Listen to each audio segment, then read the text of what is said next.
La comunidad de los juegos gacha. A día de hoy es bastante común que cualquier juego, serie o franquicia tenga su propia comunidad, lo cual es totalmente normal. Sin embargo, muchos sabrán que gran parte de estas comunidades tienen un lado oscuro, donde las personas se enfrascan en discusiones interminables por demostrar que franquicia es mejor que otra, y no solo eso, sabemos que también existen las polémicas y funas hacia actores o empresas por cualquier decisión que tomen, sea buena o mala. Pero si hablamos específicamente de la comunidad de los gacha, esto solo es la punta del iceberg. Al principio, el ambiente en la comunidad gacha era bastante agradable, había un sentido de compañerismo entre jugadores, pero con el tiempo, esta comunidad ha mutado en una de las más tóxicas y caóticas de todo internet. Hoy quiero hablar de eso, y de por qué considero que esta comunidad está podrida. Aclaro desde ya que no me refiero a todos los jugadores, hay muchos fans sanos que respetan a los demás y no se meten en peleas inútiles, pero hay una gran parte que ha convertido el estar en estas comunidades en una experiencia insoportable.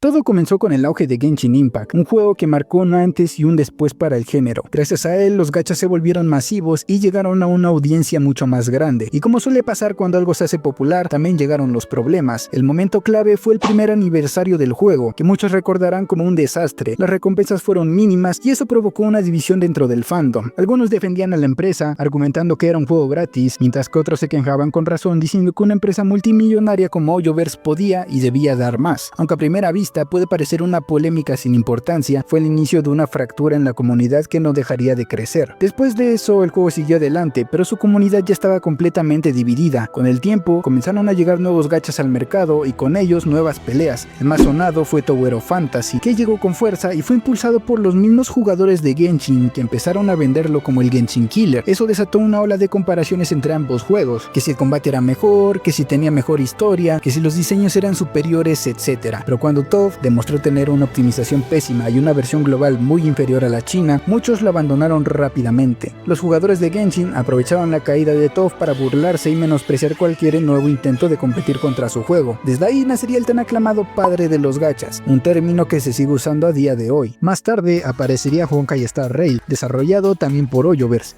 Y aunque al principio no hubo mucha polémica, al fin y al cabo eran juegos hermanos, al pasar unos cuantos meses comenzaron los problemas. Honkai comenzó a ofrecer una mejor calidad de vida a sus jugadores, más recompensas, mejores eventos, mejores animaciones en Ultimates de los personajes y un trato general más amable hacia sus jugadores, metiendo cosas las cuales la comunidad de Genshin había estado pidiendo en su juego desde hace mucho tiempo, como el poder acumular resina, un artefacto que te ayudara a elegir algunos substats y un par de cosas más. Esto provocó un malestar entre algunos jugadores de Genshin, quienes se sintieron ignorados y menospreciados por la misma empresa. Así nació otra ola de comparaciones y hate, y como mencioné anteriormente, mismos ex jugadores de Genshin comenzarían a adular al nuevo juego de Hoyoverse llamándolo Padre Rail, pero sabemos que en algún momento comenzarían a cometer errores y así fue. Honkai también empezó a recibir críticas, las misiones se volvieron cada vez más largas y pesadas, con tramos de historia que llegaban a durar hasta 8 horas por versión, y otra vez los fans de Genshin salieron a burlarse. La comunidad de Honkai respondió con fuerza defendiendo su historia como mucho más profunda y elaborada, y como respuesta de esto fue donde surgió el término de los loretards. Aunque parezca una tontería, el simple hecho de que un juego tenga una mejor historia o desarrollo que otra también es motivo de pelea en estas comunidades. La pelea entre ambos gachas continuó durante un tiempo hasta que finalmente se había anunciado un nuevo juego gacha que se veía demasiado prometedor, Wuthering Waves, un juego que desde el principio fue considerado otro posible Genshin Killer. Hubo bastante hype por este nuevo juego, y varios se habían subido al barco desde que se reveló la beta, sobre todo por el combate que parecía tener una muy buena pinta. Finalmente llegó su lanzamiento y al inicio tuvo problemas de optimización. Muchos pensaron que se repetiría el destino de Tower of Fantasy, pero con el tiempo el juego empezó a mejorar, a ofrecer recompensas generosas por esos problemas y a escuchar realmente a su comunidad. Eso lo convirtió en un nuevo competidor fuerte. La comunidad de WoW creció y al inicio solo había memes sobre las tantas recompensas que recibían sus jugadores, pero sabemos que la comunidad de Hoyoverse en general no se iba a quedar callada y comenzaron a criticar nuevamente al juego llamándolo una simple copia. La comunidad de Kuro Games simplemente le dio vuelta al caso y comenzaron a comparar todo lo que le faltaba a Genshin y a decir que comparados a los gachas actuales se había vuelto bastante mediocre. Y lo más curioso de esta pelea fue que muchos jugadores de Genshin, los mismos que antes despreciaban a otros juegos, ahora se quejaban de que no era justo hacer comparaciones o burlas, que el motor gráfico era diferente, que no podían hacer animaciones de últimas largas por cuestiones de tiempo en el endgame y todo tipo de excusas que se les ocurrieran, y gracias a esto podemos ver cómo la comunidad de Hoyoverse siempre ha sido demasiado hipócrita, y cuando recibieron lo que habían estado sembrando, se sintieron ofendidos, y como consecuencia comenzaría una de las peleas más grandes entre comunidades, que a día de hoy sigue habiendo comparaciones entre personajes, regiones, recompensa, historia, eventos y todo lo que se les pueda ocurrir. Y mientras ambos peleaban, a unos cuantos meses del lanzamiento de WoW, Zenless Zone Zero anunciaría su llegada, otro juego de la empresa de Hoyoverse que venía con una propuesta diferente a lo que venían manejando estos gachas. Había apostado por un enfoque un poco más actual, un poco más urbano, y así fue. Llegó su lanzamiento y varias personas comenzaron a jugarlo. Lo curioso es que no hubo casi comparaciones hacia los otros 3 gachas de ese momento. Podría decirse que incluso pasó un poco desapercibido. Su comunidad al inicio parecía más tranquila, había pocas polémicas, más allá del típico debate de si el juego tenía demasiado fanservice o si era un juego gunner, pero nada grave, hasta que se acercaron las fechas importantes. Cuando Wuthering Waves celebró su primer aniversario, muchos esperaban algo grande, pero al no regalar un personaje de 5 estrellas, hubo una gran decepción por parte de la comunidad. Poco después, Zenless celebró el suyo, y se ofreció un personaje gratuito, aunque fuera del banner permanente junto con su arma. Eso desató la furia de parte de la comunidad de WoW, que comenzó a criticar fuertemente a su propia empresa, y también a lanzar algunos ataques hacia ZZZ.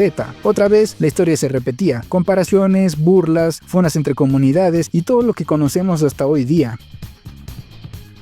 Hablar solamente de esto en un inicio podría parecer que es como cualquier otra franquicia. Hemos conocido las increíbles dualidades que ha habido en comunidades mucho más masivas, como la famosa guerra de consolas y la rivalidad entre Xbox y PlayStation, Marvel contra DC, dentro del género de la música y muchos otros ejemplos que podría llegar a mencionar. Y si la comparamos con estas peleas, parece que está dentro de lo normal. Siempre habrá comparaciones entre franquicias, pero la comunidad del gacha va mucho más profundo. Lo realmente preocupante viene cuando se analizan las polémicas más graves, y les mencionaré algunas cuantas para que puedan darse la idea de lo podrida que se encuentra esta comunidad. Una de las más destacadas y que aún podemos considerar un poco suave fue con el anuncio de la región de Natlan en Genshin. Mientras que en Latinoamérica el recibimiento fue bueno, en la comunidad inglesa comenzaron a quejarse de los colores de piel de los personajes, con comentarios bastante racistas y desinformados. Según ellos, el color de piel debería variar según la región del mundo, y eso dejó en evidencia una profunda ignorancia cultural. Lo peor de esto es que los gringos comenzaron a lanzar campañas de firmas para que Hoyoverse cambiara esto.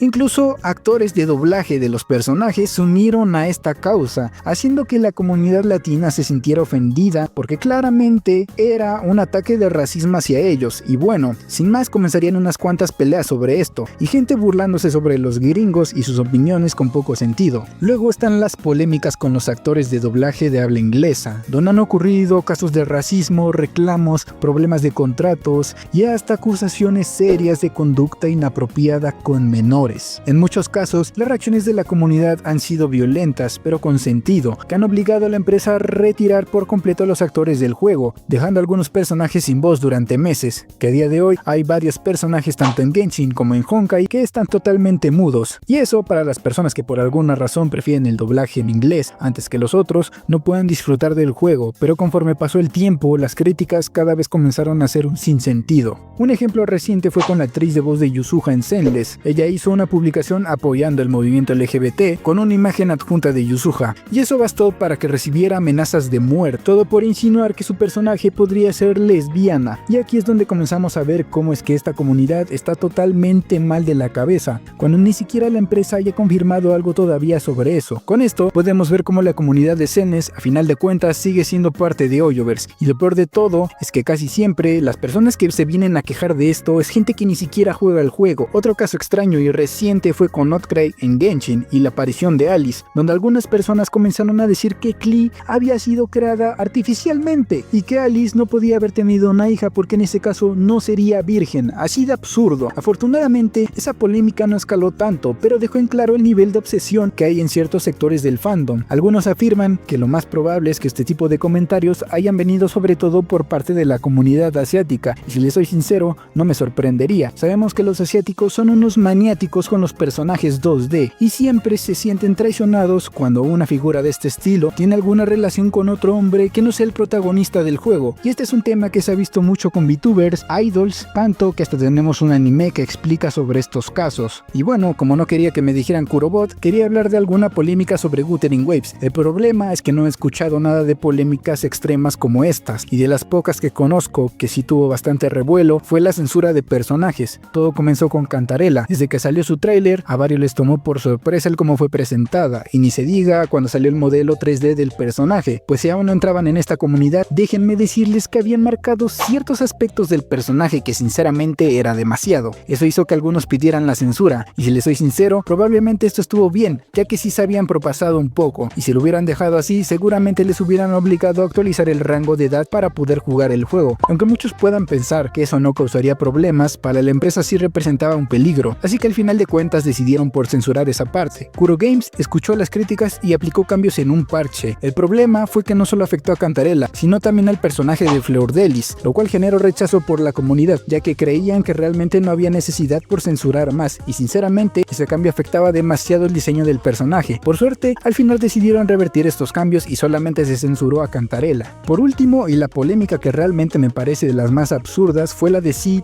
en Zenless Zone Zero. Como sabemos, hace no mucho se reveló el drip marketing de los nuevos personajes que vendrán a futuro, Sid y Orpheus. El problema con Sid fue el cómo fue presentado en su video, pues el acercamiento curiosamente hacia sus pies hizo que algunos usuarios, otra vez de la comunidad inglesa, comenzaran a decir que era una loli, y que les parecía asqueroso que hicieran eso. Si no saben que es una loli, es simplemente un personaje con apariencia de un niño. La razón, no tenía pechos gigantes ni un cuerpo exagerado, o sea, para estas personas, cualquier personaje femenino que no tenga curvas extremas o no mida más de 1,60 ya es una loli. Este tipo de pensamiento es peligroso y muestra la distorsión mental que se ha normalizado en algunas partes de esas comunidades, porque si se fijan bien en el diseño de Sid, es más que obvio que para nada es una loli. Si bien podría ser un adolescente, pero ya conocemos cómo son este tipo de juegos asiáticos y se las pela totalmente. Y sí, toda esta pelea se puede ver en Reddit y en otras redes donde se debaten estos temas con un nivel de ignorancia increíble. Lo peor es que estas opiniones muchas veces se amplifican, dejando en mal a todos los jugadores, incluso a los que no tienen nada que ver con este tipo de discusiones. Si juegas Genshin Impact, estoy más que seguro que algunas veces has visto cómo los atacan diciendo que todos sus fans son unos loliconeros. Este es un tema bastante serio que se ha hablado demasiado en muchas comunidades, pero lo preocupante es que venga este tipo de gente y comience a ver lolis donde no lo hay. Sinceramente creo que este tipo de personas son los que se encuentran más trastornados que los que simplemente aceptan y reciben bien el diseño a pesar del fanservice. Como pueden ver, la comunidad gacha tiene muchos problemas serios, y lo peor es que, aunque no todos sean así, el comportamiento de unos pocos puede manchar la reputación de muchos. Basta con estar en la comunidad de uno de estos juegos para que te encasillen como uno de ellos, aunque tú no tengas nada que ver, y lamentablemente no hay nada que podamos hacer para evitarlo. Las comparaciones seguirán, los dramas no pararán, y siempre habrá alguien publicando alguna tontería en redes que se viralizará en cuestión de horas. Por todo esto, yo sinceramente creo que la comunidad de los juegos gacha es una de las más tóxicas y dañinas de todo internet. Con esto llegamos al final del video y me gustaría que dejaran en los comentarios ustedes qué opinan acerca de estos dos temas que se tocaron en el video, además de que si conocen alguna que otra polémica famosa que no haya mencionado. Si les gustó, agradecería que se suscriban y dejen su like, y nos vemos en un próximo video.